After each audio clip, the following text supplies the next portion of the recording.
Meeting झाली किती discussion झालं टॅक्सी वाला मिटींग जाली म्हाज्या मते तरी पॉझिटिव्ह आम्ही अप्रोच तांकां सांगला.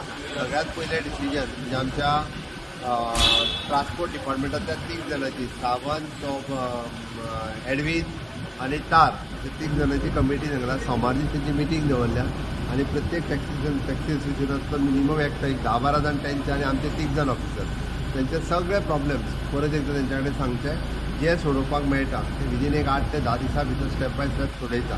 हांवें तांकां रिक्वेस्ट केला की ते डिजिटल प्लॅटफॉर्माचेर येवचो. आमचो ऑलरेडी गोवा टॅक्सी हो डिजिटल प्लॅटफॉर्म आसा.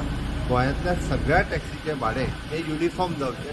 मिनिमम भाडें तांकां मेळचें. हांव कमी रेटान म्हणना, तांकांय बी म्हणजे वेवस्थीत बरो रेट मेळचो आणि जाका आमी सेफ्टी, सेक्युरिटी आणि ट्रान्सपरन्सी हे 3 विशय जे आहा पळय टुरिस्टाचे आणि टॅक्सीकारांचे दोनूय विशय सुटावे जावचे. म्हाका दिसता की हे विशय सुटावे जातले. ते सगळे टॅक्सीकार लिडर जे आसले पळय 100% दे आर पॉझिटिव्ह. म्हजें कांयच म्हणणें ना त्या बाबतींत आणि ते एका प्लॅटफॉर्माचेर येतले सगळे विशय सुटावे जातले. सो ते सोमार दीस बसतले सायड बाय सायड तेंच्या कडल्यान सगळे येवन स्टेप वायज आमी सगळे विशय सोडयतले. अरे आपल्याला तेंकां सांगता हांव तांकां ऑनलायन जे आपयता तांकां हांवें गोवा टॅक्सीच्या डिजिटल तेंचे विशय बरेचशे सुटावे जाता.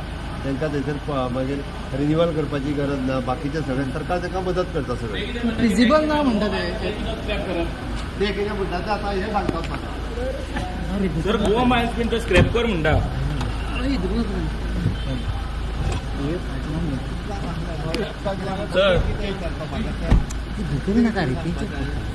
आता तुका दिता तर ताका दिता चल बरें. ते म्हणटा गोवा मायल्स सुद्धा स्क्रॅप करा म्हणटा.